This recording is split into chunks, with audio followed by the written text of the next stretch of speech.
quarterback of your Chicago Bears, on behalf of Gone Rogue, which I believe he'll explain shortly. He's none other than Mitch Trubisky. How are you, sir? I'm doing great. How you doing? I'm Thanks for having good, me. of course. So I guess this is the first thing we got to get to. Mitch or Mitchell? Let's get right to it here. What is it? What do You said Mitch Trubisky, so we'll stick with Mitch. No, don't be like that. Because I think, no, is it? No, it's really cool. It's cool. Are you sure? It really does not mind. I was just telling somebody earlier how I got so many nicknames. The Mitch Mitchell dilemma is kind of behind me. I'm like, I deal with the nicknames now. It's either Money Mitch, True, Okay. Mr. Biscuit, all these crazy ones. Mr. Biscuit. Mr. Biscuit. Where did that? We're just Bisky. Like, it doesn't matter. No, I mean, there are short versions of my name that people would never say to my face, so they might say it behind my back, So I guess in that respect, I'm a little touchy on what people call me. Doesn't matter, because we heard when you came out, I guess from between years 1 and 2, it's Mitchell. Like, that's what we heard in the media. Yeah. But didn't come from you?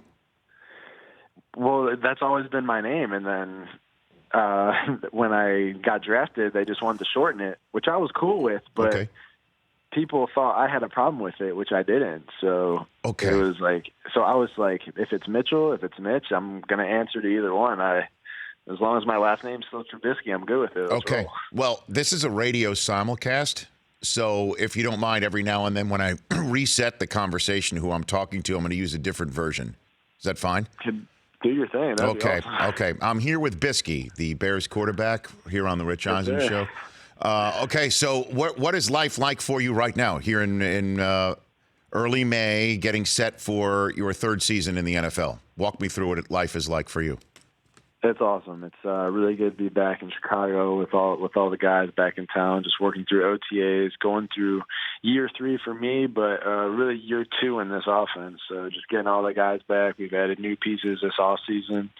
We're very excited to pick back up where we left off, and we just got a chip on our shoulder. Everybody's working really hard, and there's new goals and expectations heading into this year, so there's a lot of excitement around the team, and we're just going to build off that chemistry and that great team bond we got going, and then see what we can do this year. So the excitement's very high, and we couldn't be more amped for this offseason heading into the season. So, the conversation is certainly in the NFL last few years, young coach being brought in specifically to bring along a highly drafted quarterback going from year 1 to year 2. The Los Angeles Rams did it, for instance, everybody trying to get the same version of that. It certainly looks like Matt Nagy was the perfect guy at the perfect time for you. What would you say to that? I would say absolutely. We've been very lucky to have Coach Nagy. He's one of the best I've been around, if not the best. Just absolute genius when it comes to offense and calling plays. But he's an even better person, just how he is on a personal level, his passion for the game, how he cares about his players, his competitiveness, how he motivates guys and unites the team and brings everyone together.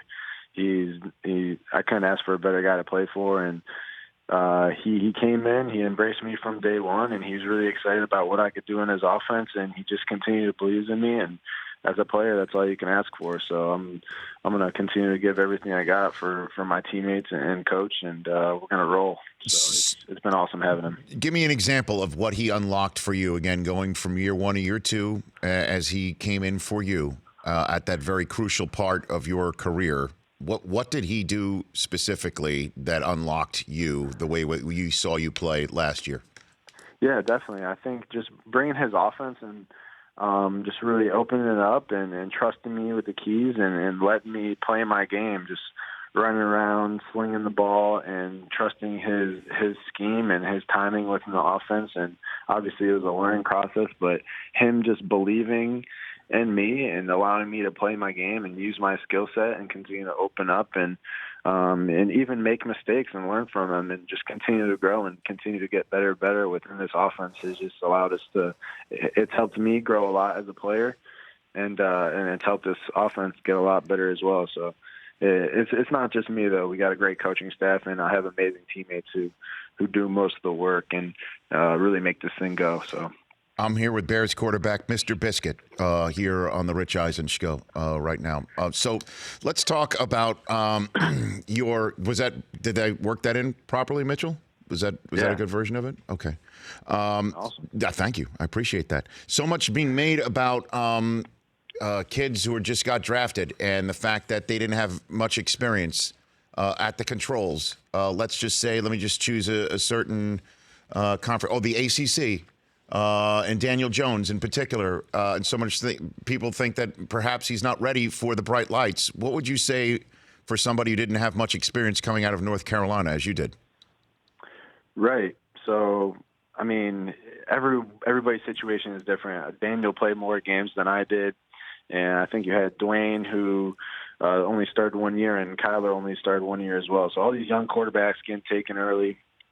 You're going to have a lot of people on the outside, the media or fans who doubt you coming in, but you got picked for a reason, and you got to believe that that team believes in you, and you just got to continue to do what you've done to get to that point. And that's just work hard, stay true to yourself, stay true to the game, and just grind it out. But there's going to be adversity along the way, and as long as you have a positive mindset about it and attack it day in and day out, and whatever team you get to, you just got to go in there and earn the respect of your peers. Just work hard, treat everybody with respect, and really earn the respect of your teammates and coaches. And ultimately, your play on the field will talk for itself, but you just got to stay true to yourself, believe in your game, and block out everything on the outside that's negative.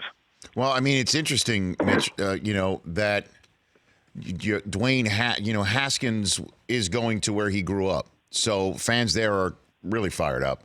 Kyler Murray, I mean, in Arizona, folks are losing their minds to see what he can look like. So they're excited. Jones is a totally different ball of wax. New York City, I don't know if you've been paying attention, they are freaking out. Giants fans are losing their minds. Again, kid from the ACC, not that much experience, big, huge football market. Does this sound like what happened with you being drafted by Chicago? Yeah, very, very similar situation. So when I got drafted, a lot of people were surprised about it. A lot of people said I didn't deserve it and would be overwhelmed by it. And at times it was, but I just continued to stick to the process. And at the end of the day, it was a dream come true for me to come to the city of Chicago. And for all these guys and Daniel, it's a dream come true. So they're just going to take advantage of their opportunity that's given to them. And you just got to block out everything on the outside. The only way to win people over is by winning games. And you can't do that day one. You just got to come in, earn the respect of your peers, earn the starting spot, and then get it turned around. But it's definitely going to be tough, and I had to go through it as well, but it's a learning process. But if you just work hard, continue believing in yourself, stay true to who you are, it'll all work out. But you just got to remember at the end of the day that it's a blessing to even have this type of opportunity. So you just got to make the most of it. Yeah, I know, especially since what you have been able to do in the first couple of years in Chicago, leading a draft quarterback class that now also has last year's MVP in it. Obviously, everyone knows who Deshaun Watson is as well. Was that part of also your adjusting process, knowing who else you were being compared to as well? Yeah, for sure. All the time. You're always going to be compared to the guys you got drafted with, and lucky enough for me, I have a good relationship with Deshaun and Pat, and I'm rooting for those guys. But as a competitor, it always motivates me that I'm being compared to those guys, and I want to go out there and always put my best foot forward and make sure I'm improving my game and mastering my craft and just continue to prove myself right and others wrong on the outside. But it's all about staying true to my teammates and doing what my team needs me to do. A few more minutes left here with Mitchell Trubisky, Bears quarterback. I want an actual specific answer here. Very odd that I would front load the question this way, but you'll understand because I ask a lot of people, certainly in your position, having won a division in year 2 in Chicago, fans are starving for more. So what can you improve? Give me a part of the game from last year where you maybe driving around behind the wheel of a car, or you have a couple moments to just think to yourself, you're like, okay, that moment, I'm going to learn from that. I'm going to do it a little better this time around. Do you have something specific like that for me, please? Yeah, so for us, the focus on this year would just be being a lot better in situational football, just being a lot better in the red zone on third down, 2 minute before half and finishing games. So we want to come out strong, clean execution across the board, just getting guys lined up, playing fast, and making the defense adjust to us, not us to them. So scoring a lot more points and being super aggressive. Was there a game specific where you feel like, yeah, that was one where I could have done better in? Is there a specific game from last year that leaps to mind? I think for us is we saw glimpses of what we were capable of. So we got to just put it all together. Just offensively and get it all put together. Okay. Yeah, so play 4 quarters of clean football. Just each situation, each game. And sometimes we did in the second quarter, sometimes we did in the fourth quarter, sometimes we get on third down. But really completing the full package of dominating the red zone, dominating third down, and doing it for 4 quarters consistently. All right. So how often do you think of your playoff experience, Mitchell? All the time, every day. Every day. Seriously, you think about it every day? Yeah, you got to. You got to let it motivate you. And it was such an awesome opportunity. We had so much fun doing it, but it didn't end the way we wanted it to. So this year we got to make sure it does. Okay. Before I let you go, sir, when you said earlier in our conversation that you play with a chip on your shoulder, were you referring to Gone Rogue, Mitchell? Were you referring to, is that the chip? I do now. So I'm excited to launch with Gone Rogue, and what is that?